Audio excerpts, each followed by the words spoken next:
right, I'm going to call to order the Youth Advisory Commission of the City of College Place. Let it be known that on February 26th, 2020, we started at 4 o'clock.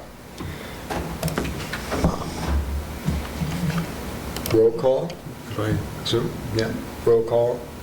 Do you guys want to just say your names? Sure. Well, yeah, I'm Ethan Jensen. Eli Stanchu. Eric Welch. Juliana Hoffman. Mike Riztello, City Administrator. And I'm Chief Troy Tamaris, College Place Police Department.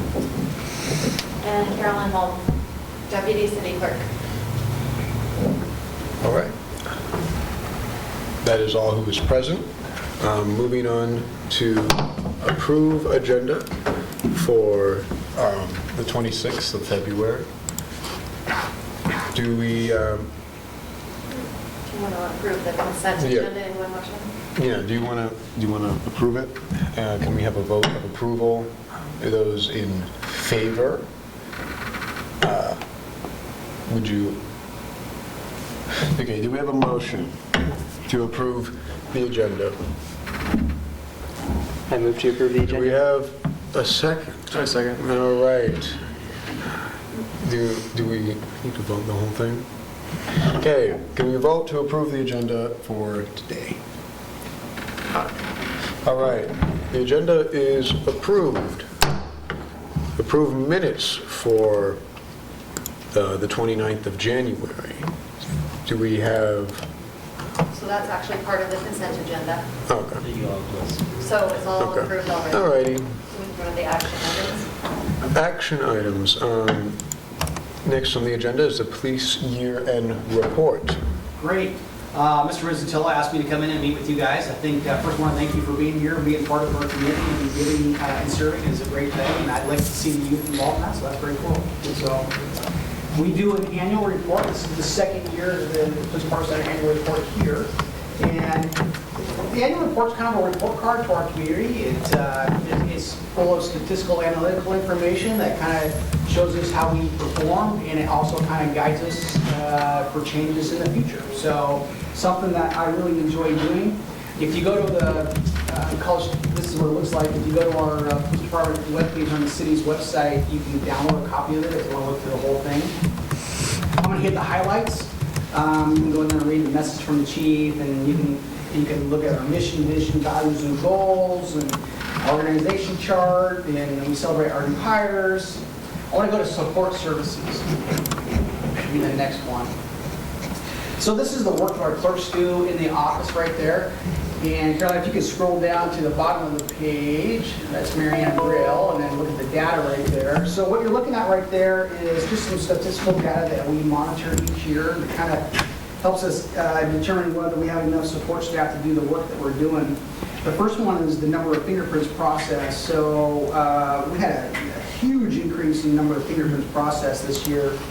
And we do fingerprints for all police departments, post office workers, teachers, medical providers, all have to be fingerprinted.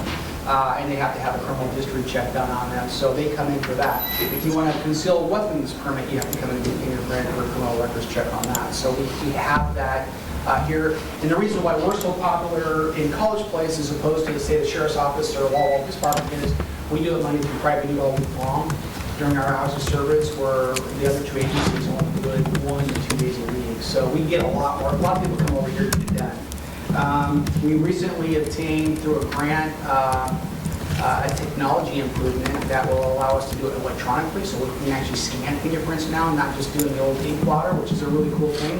We just started doing that this week, so hopefully that'll improve the process and provide a quicker return for people who need their fingerprints. So pretty exciting about that. We're still going to keep the old ink system because some people's hands are so beat up that you still have to rely on ink. And also sometimes people come in and say, hey, I need fingerprints for an application, so they have to take it with them. So we're going to provide both those services.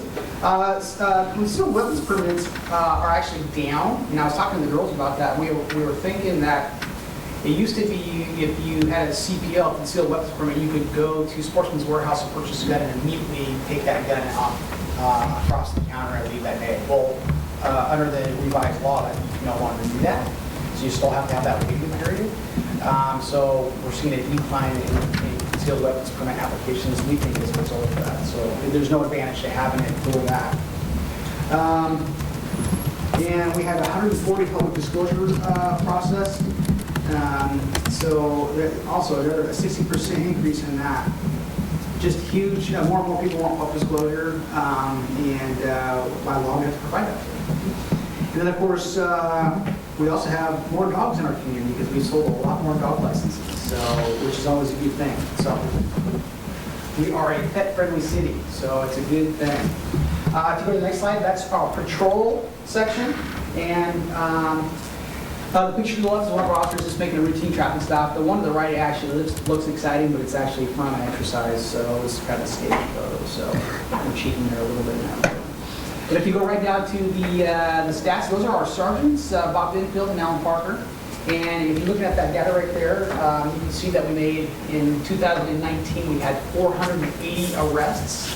That's a 21, almost 22% increase from last year. And with that, it's been a busy year. We've seen a lot more business lately. So we had 174 cases. So anytime an officer goes to a call and there's something to report on, that's a case.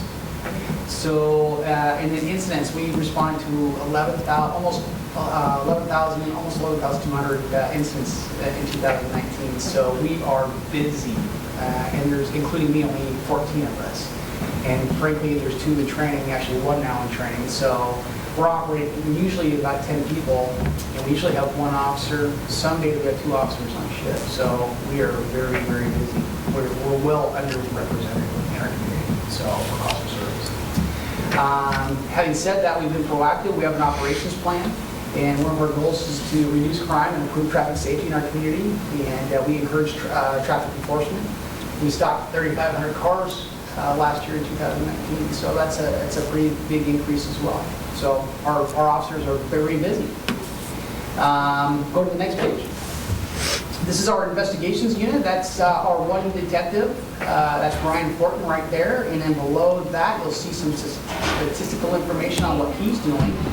Our outgoing detective retired last year, 2018. Brian took over in early last year, actually in January last year. Oh, wow. And you can see that he's been very busy. He's taken on 42 cases, and he's cleared 27 out of those 42. But we have a ton. Well, he does felony investigations, usually more complex investigations that require special skill set or lengthy investigations. So he's got a lot of cases that are pending. So typically, if a patrol officer has a case that exceeds their time or ability, then the detective takes it. So again, he's been very busy. Yeah, let's get to one next page. Some of you guys may know Joey Langlois. He's a school resource officer here at public schools. Joey's just done a tremendous job down there at Paul's Place High School. What have you represented at Paul's Place High School? No? Do we have one this year? Yeah. Okay. Anyways, he's been quite busy. He gets a lot of referrals, a lot of incidents that occur. I mean, it can be anywhere from stolen property, or it could be a sexting case. There's all kinds of different things that he's involved in. He has one, so it says 1 CPS referral, and actually he actually has more than that, but that's an actual case that went to CPS that was concluded. So yeah, he's been making a big impact down in the school. The kids just love him. So I had lunch with the middle school kids and the high school kids yesterday, and everybody loves Officer Joey. So, which is really great for us to kind of, break down those barriers, and a lot of information comes to Joey that helps our patrol officers, through the kids, and it's very helpful in some of our investigations. So, good stuff. Okay, go to the next page.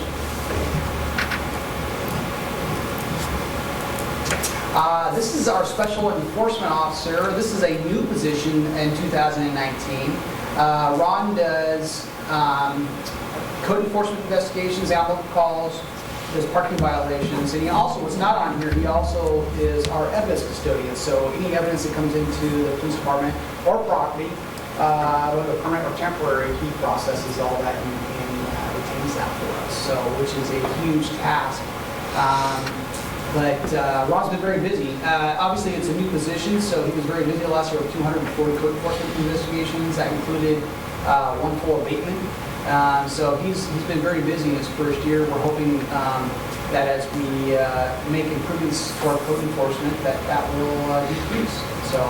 So what, if you don't know what code enforcement is, it's generally enforcement over removal of junk vehicles, houses that are falling apart, those types of things that we can go in. And we generally get compliance through education and just contact. We really rarely have to take enforcement action, but occasionally we do. So he's done a great job with that. This is our professional standards. This is kind of, if there's an allegation of misconduct or just a complaint, the majority of the complaints we get are, hey, I got a ticket, I didn't deserve a ticket kind of thing. So we're really fortunate we don't get a whole lot of misconduct. But we were very transparent about that. We had 2 sustained complaints this year. Both were brought on by the department. One was for a patrol car accident, and the other one was for an officer who turned in a report late. So those were included in that. And so we hold our officers accountable. We have rules and policies we expect them to abide by, and if they don't, we have an IA process. So really low-level stuff. So we're fortunate. We're grateful for that. Okay.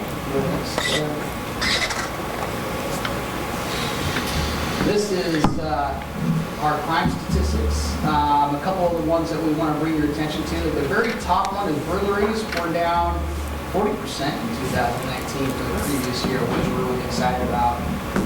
Another one that we're really proud of is domestic violence arrests or incidents are way down to 30% down, so we're really excited about that. And then another one we had last year that was really high that we spent a lot of time educating our community on was motor vehicle thefts. We had 44 motor vehicle thefts out of College Place last year.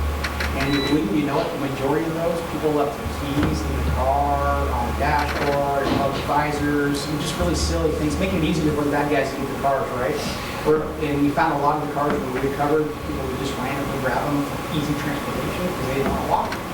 And we would recover them in Walla Walla or Milk Creek Water or somewhere in the county. So we really have been educating our community on that. We hope that that's one of the reasons why it's dropped so much. So shoplifting is way up, and with the closure of Kmart and Shopco, pretty much all the people that were shoplifting there have now come to College Place to Walmart. So that's, we believe, is the big reason for the increase in that. And so that has been a big burden for our prosecutor's office, and it's been challenging. So, and then below that is just the next 2 pages after that. If you guys have time to go look at it, it's significant accomplishments.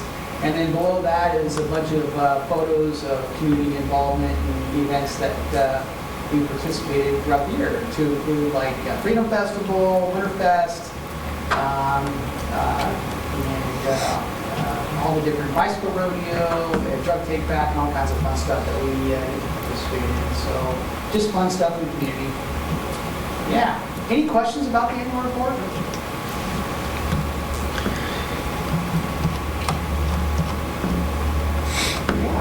I don't know if this necessarily has to do with this, but I know at least at the university, a lot of students have been noticing increased police action. Sure. I'm just curious about why that is. So I don't know that, I mean, obviously you've seen that we've increased our enforcement by about 8%. We've had a lot more calls of service, but we've had some recent significant events around the university, which gives the perception that there's increased enforcement. We had a big one last week on Whitman at 220 Whitman right there. I mean, it started with a theft at a sportsman's warehouse, and we got a search warrant to get in the house to recover the stolen items, and then we ended up finding a gun and 6.5 ounces of methamphetamine, which is a street value of about almost $18,000. So that was a pretty significant arrest. So those arrests are good because it makes our community safer. And, you know, I was asking Ray this morning, do we have a drug problem in our community? We have a drug problem in our community, yes, and we have it in every community right now, across the state of Washington and across the United States. Methamphetamine is prevalent. So we're doing everything we can to enforce that and reduce that. We don't have nearly the spectrum of larger cities. By all means, we are, all in all, a very safe community, but we're not immune to those types of those crimes. So yeah, I think it's perception more than anything. Yeah. You know, there's a saying, perception is reality, and and we, you know, if we'll get into our vice report here in a minute, but we stopped 3,500 cars last year, but we wrote 400 tickets. I mean, so maybe that 25% of the people we come in contact get an actual ticket or arrest. So it's not as bad as it is. Okay. Yeah. And we like to scare bad guys away, so they think that there's a lot more activity. We're okay with that. So, yeah. Stop me if I'm venturing too far, but On WAVA's side, WAVA has seen a little bit of police attention this last year in comparison to other years because of certain incidents that occurred. But many of the students, obviously it being not like, the students who go to WAVA aren't necessarily from College Place. Most of them are, but like since it's a private school, it's kind of from, I mean, we have kids from Pendleton too, right?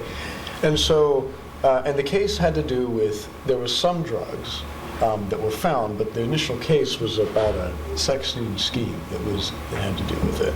And long story short, there was a group of kids who were distributing things, and the cops showed up. And I was working,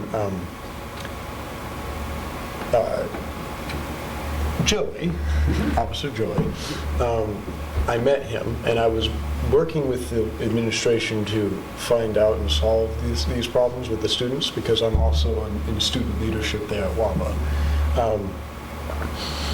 But we were curious to know what are the laws concerning like students and like example, people's phones were taken. Understandably, I mean, they should, in my opinion, they shouldn't be, but yeah, that's just an opinion. But like, and things taken by some students are like, hey, they can't do that, or they can. And I was wanting to know what are the rules for that when you have a. So our law is broken into civil law and criminal law. Yeah. So as law enforcement officers, we enforce criminal law. So if there's a crime of evidence on a phone, if it's an actual crime that we're investigating, those phones can be seized. We have the ability to recover certain materials off those phones. We try to get the majority of that, we try to get it voluntarily because it's easier without having to search those things like that. Now, one of the other things you're going to deal with in schools is schools have rules, and that's between the students and the student rules. So that's the civil part of it, right? So if your private school decides that you violated a rule or a policy and they take your phones, that's the civil part of it. So does that answer that part of the question? Wait, yeah, yes, because I knew like the police had to come in and they had to like start looking for I want to say cameras and different things. At least that's what I can't say that for sure. They were looking throughout the bathrooms, and I assumed that's what they were looking for, but maybe not. Maybe they were looking for something else. I don't know enough about But like in that aspect, and they were also looking through some students' items, respectively, because they probably were part of this. But I was curious on how, like, the call came in from another student calling them in, and I was wondering, does that make enough, if you want to say, enough reason to then look through the student's stuff? So, well, it's kind of a good question because there's certain factors that apply to this situation, and I don't know enough about that situation Right. to give you a fair answer. But there are, so like if there's a victim who says, "Hey, I want to show you a Snapchat video," they can voluntarily offer that information, and then the officer can now say, "Okay, this came from student A." And at that point, if we determine that we have enough information, we can go seize that phone. Now, to just randomly go through it without a warrant, we can't do that. Right. Okay. Does that answer your question? Yes. Okay. That's hard without enough information to. Yeah, and I'm not trying to like spill everybody what they did, so, but, There has been some contacts here at Wava, and we work closely with the principal and your staff there, and also at the elementary school. So, we don't have a contract for a school resource officer there, but we as a law enforcement agency still respond to the school. Right. So, and then Joey in the school district are very gracious to allow him to spend some of his time working with the staff at Wava, which he has done. So we've definitely been working with him in regards to like active shooter response and putting policies, procedures, and making some improvements in the school. So he's been around doing that. So sometimes we're there just attending staff meetings that there's not really anything right, personalized going on. We're just kind of there and present. yeah, And our officers do walk through once in a while as well. Just kind of random walkthroughs. okay. Any other question? Yeah. I was wondering, so it's interesting to see the year-to-year comparison of these different things. Have you ever looked at incorporating a kind of a, so obviously our city is growing, or, Yeah. population is changing. Have you factored those numbers into these changes in, for example, sure, you're going to have more incidents when you have more people. Absolutely. And so Yeah. how does that compare as like a kind of a per capita kind of basis for some of these like it really crime and things like that? depends on each community. Yeah. It's, naturally you're going to have increased calls for service when there's more going on in your community. Yeah. And we have a thriving, growing community. And we have a very transient community with the university as well. So it just depends. But yeah, the 2020 census starts. So I think right now we're at 10,500 for population. 9,700. 9,700, okay, so, it's going to be interesting to see what the census says here as we continue to grow and as commercial comes in here. It will have a definite impact on our ability to provide quality law enforcement, but we will also grow with that because the more revenue that's coming into the city, the more opportunity for us, for the city to afford to hire more people. So that's my job to communicate with Mr. Rizzatello and the city council to make those decisions and try to be proactive, try to get ahead of it, because it takes the time to hire someone and train someone as a year. How long it takes to get an officer out of the road. So, good question. Yeah. You maybe need this still, but I was just wondering if there's been any attempt to diversify or do diversity training in the police force here. Yeah, so we're going to get into the class report right here in just a second here, and we'll talk about, there's a state law for racial profiling report, but we recruit hard for diverse employees, and so that's always a challenge. And then we definitely have ongoing training. We have ongoing training each year that talks about diversity, bias, de-escalation, crisis intervention techniques. Those are all things that we were required to do each year. So absolutely, yeah. And what people don't understand is when you're hired as a law enforcement officer, you first show up and do a PT test and a written test. And if you qualify to that, then you go to an oral board. And then if you're successful in your oral board, you get a point system. And then you go to what's called a chief interview. And I have the rule of three, so I'll say interview the top 3 people to hire 1 officer. And at that point, we give them what's called a conditional offer of employment. They have to pass a polygraph examination. They have to pass a thorough background, which includes going to your old neighbors and saying, hey, what kind of person was this guy? Going to their old employers, hey, did you ever have any issues with this? We check for bias, we check for hate groups, we check for organized crime, we check for all those things. It's more thorough than any application or job you'll ever do. So, and that's all by law.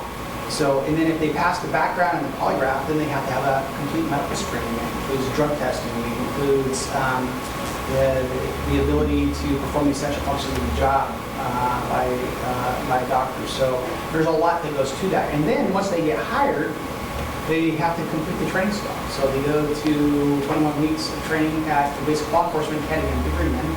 And if they successfully complete that, they go on a 3-month field training, field trip right here where they actually have to perform the duties along when they're sitting next to a commissioned officer who's what we call a field training officer. And if they successfully complete that, they begin a 1-year probation period. So it's not easy to get into those positions. So I believe in strong accountability, and we are fortunate in the state of Washington. We're recognized across the country for how we do policing and how our accountability and the training that we get is far better than most across the country. Pretty much the West Coast, Washington, Oregon, and California are the 3 top agencies that the rest of the country pretty much looks to. So we don't have a lot of the issues that you might see on the news, in the South and maybe the lower East Coast of the country. We just don't have that here.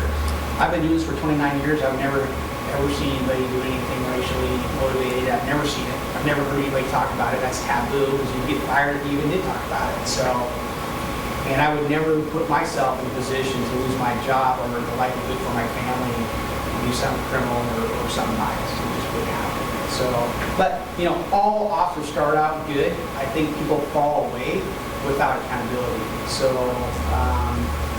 that's why it's really important to have that accountability. So those are concerns in our community across the country, and I think we're way ahead of that here in the state of Washington. So, yeah. All right, so by RCW, we do a bias policing, racial profiling analysis each year. I'm not required by law to produce this. I just have to analyze it and report to the Washington Sheriff's and Police Chiefs Association on our findings. I actually publish it so it's transparent and the community can see it. So I think it's a good thing to do. So you can also download this from our webpage. If you go all the way down to the first graph, right there. Okay, so let's start. That's infractions issued. So in 2019, we issued 429 infractions from traffic stops. And you can see the race breakdown right there, who received tickets. So American Indian 0, Asian 6, Black 6, Hawaiian Pacific Islander 0, Hispanic Latino. In Washington State, Hispanic Latino is still categorized under Caucasian. So we're together. There's no way to break that down. So the officers don't even have discretion on this. It's whatever you put on your driver's status when you get your driver's license. It goes into a computer and we enter your name for a ticket, and that's what comes out. So we don't even have input into it, so that also prevents it from being biased, right? So and at the bottom of this report, you'll see we were talking about the population of the community, the demographics of our community, and it's proportionate to who represents our community. So it's kind of neat to see the correlation of who's getting the tickets and who's represented in our community. So it's what you're supposed to do. So there's a little graph there right below that just kind of shows you the breakdown. The majority of people who are getting tickets are Caucasian, because that's the majority of people who live here. Go ahead and scroll down. These are citations. Now, citations are criminal traffic. So suspended driver's license, driving under the influence, those are citations. There was 344 citations issued in 2019, and again, the majority of those are going to Caucasian white. You see the unknowns at 79 is because some people, when they do their driver's license, they prefer not to put down a race. That's fine. And if you scroll down to the last one, this is total arrests by race. And it's 596. The actual, and that includes warrants. So on traffic stops. So that doesn't have, officers have no discretion over that. I mean, if you have a warrant, you have a warrant. It doesn't matter who you are. So but I put that in there to be extra transparent. That does increase the number quite a bit, but I think it's good to show that as well. And there again, the majority of people who are being arrested in our community are Caucasian. So there's the numbers there. And if you decide to go down to the website and download it, if you scroll down some more, Caroline, This talks about the population. I pulled this off of the Census Bureau's page, and it breaks it down by race. And it's kind of fun to look at the race and by proportion, and you'll see that our tickets are proportionate to our representation. It's neat to look at that. And if you go down some more, it's kind of some fun facts. So here's some traffic data. Oops, sorry. Oh, that's all right. Those are maps of the, you can work backwards, actually. That's just a map of College Place. We're less than 3 square miles, the entire city. And if you go up to the next map, these are traffic data maps, and I can't read that very well, but from here, oh, that's nice.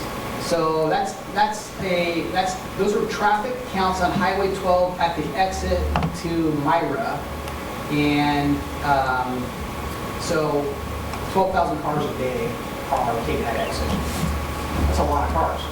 Okay, now if you go up to the next page, that's a traffic count at College Avenue and 125, and 16,000 cars a day go by 125. And we also patrol 125 between the city limits of South College and out to Myra. So that's a lot of cars. So it kind of gives you an idea of, yeah, we stop 3,500 cars a year, but we're talking about thousands and thousands and thousands and thousands of cars that travel through our city every day. So it kind of gives you a little appreciation for really how small, minute contacts we really do have with our communities as well. And let me see, is there anything relevant above that? I can't remember what I'm talking about. Yeah, so that's just how those are hyperlinks to where I was able to get some of the data. It talks about the so we're 2.99 square miles here in College Place. We have 32 miles of roadway. And then the last time that the traffic was recorded was in 2018. So I used that data. SR 125 in Myra, daily traffic volume is 20,000 people. So pretty busy area. Yeah, you guys have any questions reference that? I have maybe just a side question. Maybe this Sure, is just absolutely. but I was kind of curious. What is it?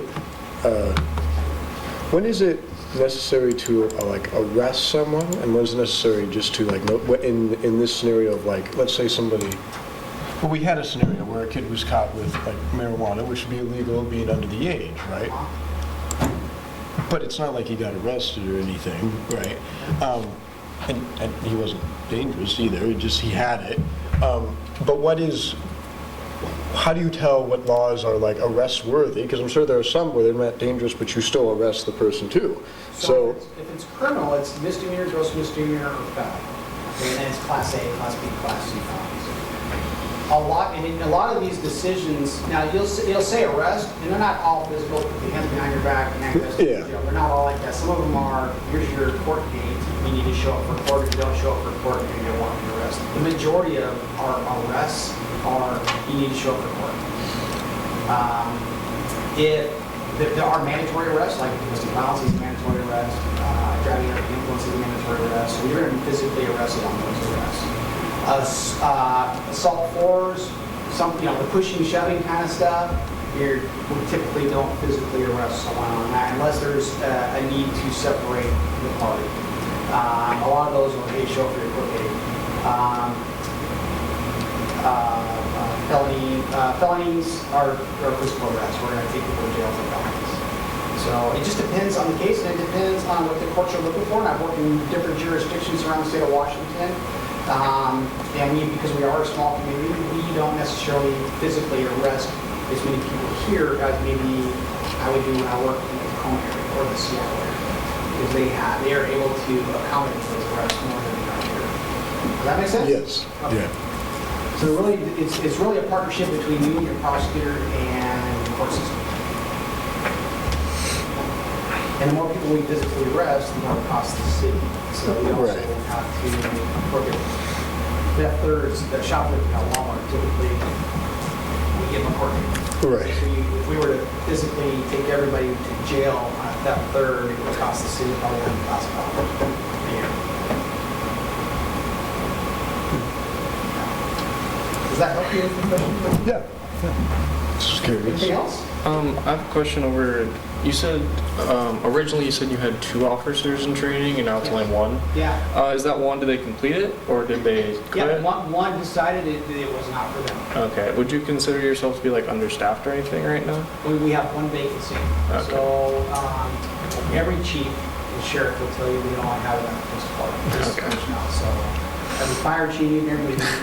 But I will tell you this, the city council has been very gracious to us. They have actually provided us funding to fully staff, and then last year they gave us 2 additional officers. So I have no complaints. We're very happy. We haven't had ever this many police officers in the Colorado Police Department. So, and as we mentioned earlier, as we continue to grow, we're going to have to look at ahead of that because it takes so long to get someone hired and trained. So that we're not falling behind. But Yeah. we're just hoping to fill this vacancy that we have right now. Alright. So, yeah.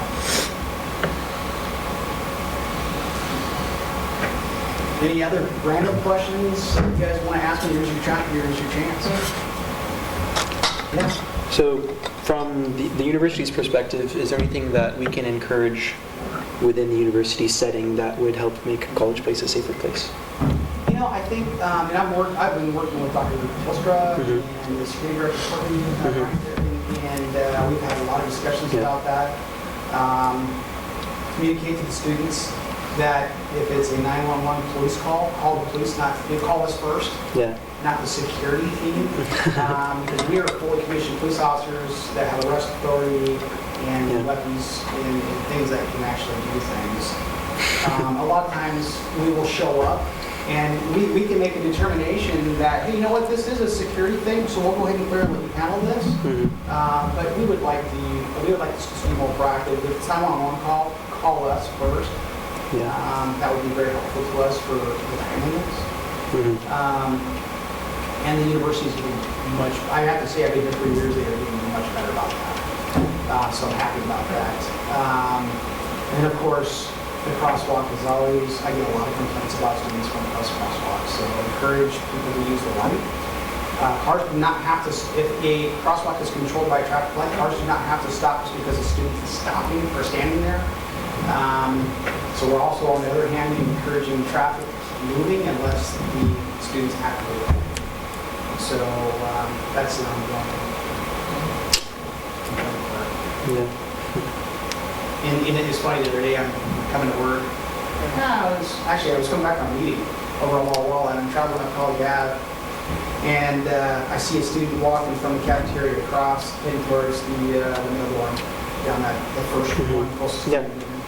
And he walked across without being a light or anything, and that's fine, because I'm approaching. But as soon as he walks by, he goes back to me and hits the light. And now I'm having this. There's nobody there, so I'm having to stop for this kid who thought he was funny getting a light. So that doesn't happen very often, but it happens more often than you think.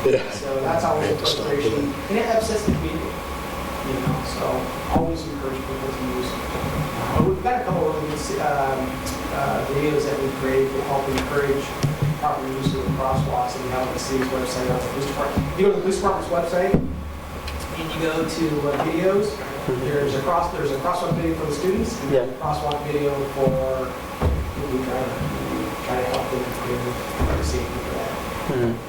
Yeah, so if you go, there's our website and there's the videos. And you can certainly scroll down, you can play one of them. And then see, keep going. What's that one? That's code enforcement. Oh, here's one, the crosswalk. Why not read that? I don't have speakers. Hey, I'm Chief Tavares of the College Place Police Department. And today, we're going to talk about the crosswalks located on College Avenue at the Wall University. When approaching a marked crosswalk controlled by a traffic signal light, you should begin slowing when the light This is for cars. and fully stop when the light turns red. There is a stop line included upon delivery marked to the side. When the solid red lights begin to flash and the roadway is clear of pedestrians, you then proceed slowly through the intersection. Let's recap. Slow on yellow, remain stopped on solid red. When red lights begin to flash and pedestrians are entirely clear both sides of the street, you may then proceed slowly through the intersection. Again, slow for yellow and stopped on red. When lights flash and pedestrians are totally clear both lanes, you may proceed slowly. It's important to note all vehicles must stop on flashing red before proceeding. This has been another Navino video from the College Place Police Department. And then the next one, go back, go below, yep, next one down. You hit that one, this one's for the students. Hey, this is Chief DeMars of the College Place Police Department. This is part 2 of our crosswalk safety video at College Avenue, Walla University. This video focuses on pedestrians. Safety increases for both the driver and the pedestrian when using crosswalks in conjunction with the traffic signal light. However, pedestrians get a false sense of security when using a crosswalk. Here's a few safety tips. Push the button and use the traffic light. Obey and respect all traffic signals. Wait for the light to indicate when it's safe to walk. Look both directions and make sure traffic is stopped before crossing. Stay within the designated crosswalk area. Remove earbuds so you can hear approaching vehicles. Stay off your cell phone to avoid distractions. Walk defensively and be aware of traffic. While at night, wear visible or reflective clothing. Thank you for watching. This has been another Navino video from the College Place Police Department. Let's do these little 1-minute recaps to try to promote and improve safety of the crosswalks. That's good. One more question that came to mind. You were saying, like, call 911 when it's a 911 issue. I know a few students who might know that something is happening with a group of students. I guess my experience is WAVA, but I'm sure this happens at College Place too. And they know that there's maybe wrongdoing within a group that's happening, and they want to call it in, but their biggest fear, selfishly, is they're with the group. And they feel that they will be accused and accountable as well. And they don't know that if they call it in, they can be protected, which maybe not if you're involved with it, I suppose, but that's a big fear. I've heard of many events that they're like, yeah, I knew they were doing that, but I was with them, and if I called them in, or if I just left, that would be, if I just left and then called them in, they know it's me, and if I called them in and the police came and got both of us, then I'd be just as liable. What would you suggest to students in those situations? It's always an ethical quandary, isn't it? It is. Yeah. Would you, I'm sure you would suggest to just call it in, but is there anything you can suggest to them for? So if there's something that a fellow student wants to report, they want to remain anonymous, I would say call the non-emergency line, call directly to the police department here, and you can talk to a detective or an officer in regards to what you have, the information you have in regards to who's involved in what and what's happening, or if you want to prevent something or rumors or everything. So we do have mandatory report laws, so I can't promise that you would remain anonymous if there is exploitation going on, sexual assaults, those types of things, because those are mandatory reports. But if you want to report, hey, John Smith is bringing methamphetamine to school every day and keeps it in his locker, typically we can keep it anonymous. That's just a couple examples. But it starts with a conversation, either in person or making a phone call. I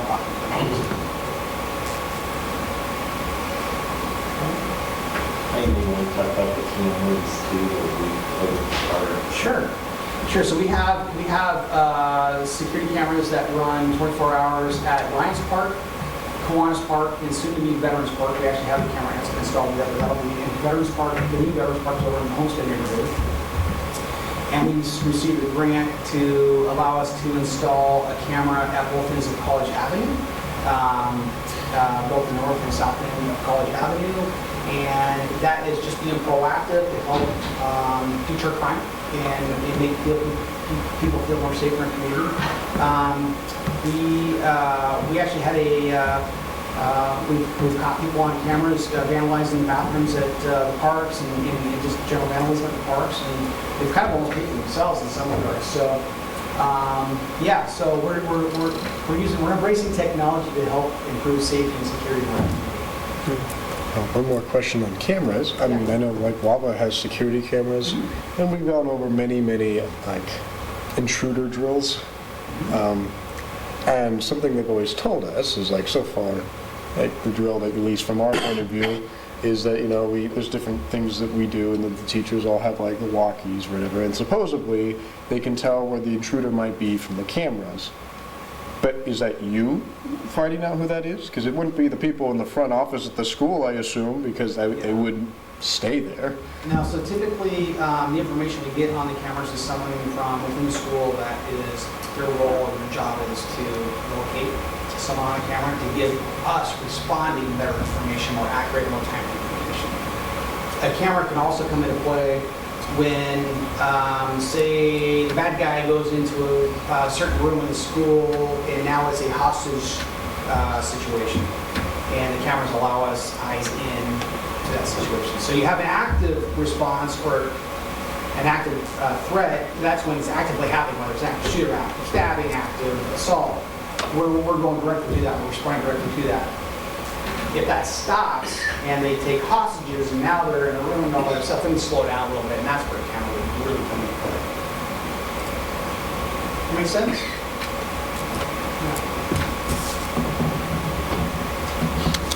Yeah. All right, guys. Well, thanks for your time. That's fun. Yeah, do you have another question? That's not a question, just a comment. I think your new cars look really cool. You like the documents? Yeah. It's we allowed the officers to come up with the graphics and kind of a play on the old black and white is what they wanted to do. So we're really happy, really pleased with it. And we're again grateful to the council to put those to allow us to purchase those. And what we did is we leased cars because that actually we had money to purchase 4 cars, or we could lease 6 cars for the same amount of money. So we're getting a bigger fleet and still remaining fiscally responsible to our community, which is a win-win for everybody. So we're really happy with it. And now we have a true fleet program that we can budget for. So we're really excited about that. Thank you. Yeah, we're proud of it. Are there any other questions or comments? If not, I suggest we move on the agenda to open government training. right, Thank guys. you. Nice to meet you. Have a great evening. The next on our agenda is the open government training. A notion was brought to me about, well, first of all, I was the email that we got, at least I got. I assume you guys got, maybe not. So that's why I was asking, because I knew some people got it and some people didn't. Okay. So I received the open government training email from, I'm sorry, So I sent the packet for the meeting, and then the open government training link is covered in the action item under open government training. Yeah. Well, you can actually click the link, and it actually takes you to the website where you can watch the lesson number 3 for Open Public Meetings Act. And it looks like, I saw somewhere, how long it was. 16 minutes. So we're at 4:48. I don't know if you guys want to take it right now, or you could do it on your own time and maybe report back at the next one and bring in the certificate of completion. Or send it to me in email, whatever you guys would like to do.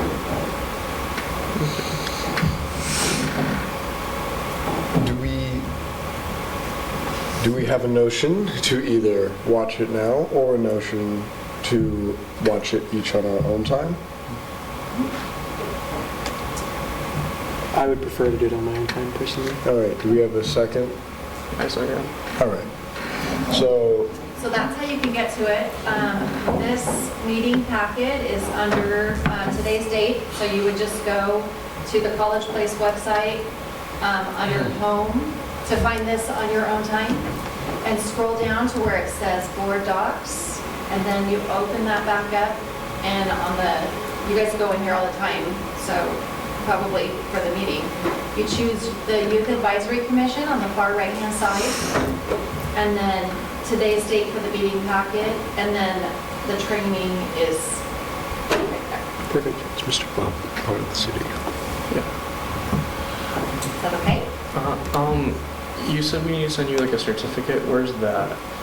So it's actually, it's based, it's like on the honor system. There is a certificate in here, and I can, it takes me a while to figure where it's at. I can send that to you. Oh, it's right here. Under the atg.wa.gov Open Government Training, Lesson 3 is the one that you want to take, and then you would just open the sample training certificate, fill it out, sign it, and either scan it and send it to me, or you can bring it in at the next meeting. Okay, so it's just watch the video and then fill that out? Yes. Okay. Is that all that you wanted then? Yeah. Okay. All right. And moving on to the next piece on our agenda, the Lions Park renovations. Thank you. So with this item, I'm not going to go through a whole presentation again, but what I did bring is that the grants are now available from the state, in essence, to fund building the trail, the splash pad, fixing the pond and so forth. And the way we're going to pull this off this time is we basically need to overwhelm them with a bunch of letters of support. So there is a draft of one from this commission. So if it's written in a form that you would like, I would like if you'd make a motion to authorize Eli to sign it. And then there's also a blank one where I would recommend distributing it to pretty much anyone, because unfortunately with these RCO grants, if you look at who they awarded it to, it pretty much was on the popularity system, where the ones that had the most letters of support, if you look, are ones that end up getting funded. So I'm pretty convinced this go around, that's what we're going to have to do. So the grants are due in May, but I'm trying to get going on this early so we have enough time.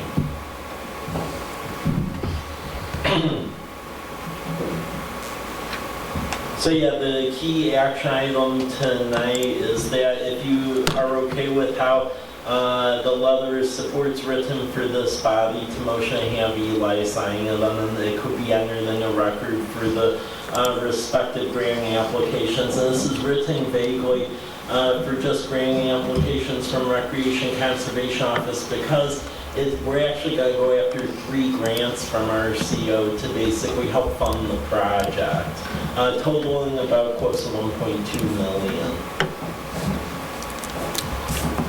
Do I have a motion? Do I have a second to? Yeah, I motion. Yeah, move. Do we have a second? Second. All right. Can we raise your hand if you approve of the letter?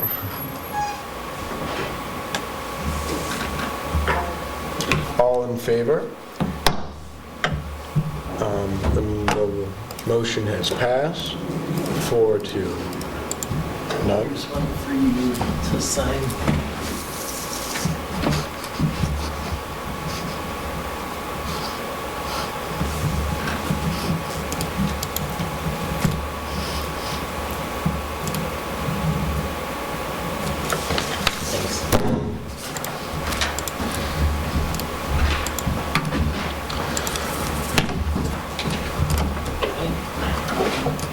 Are there any questions or comments on the Lion Parks renovations?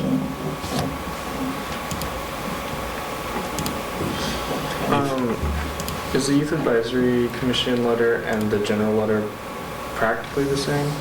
They are practically the same. It's just the Youth Advisory Commission is written more so as an oral from the commission, and the other one, which is a Word document on there, is just written from a person.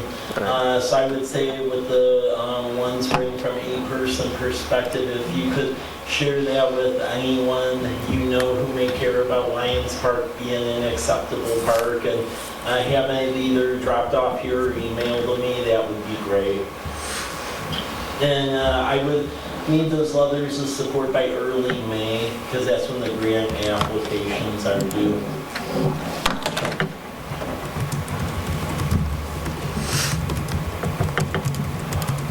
there any other questions or comments?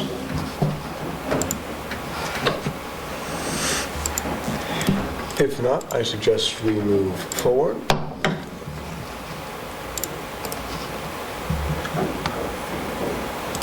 The next thing on the agenda is to adjourn.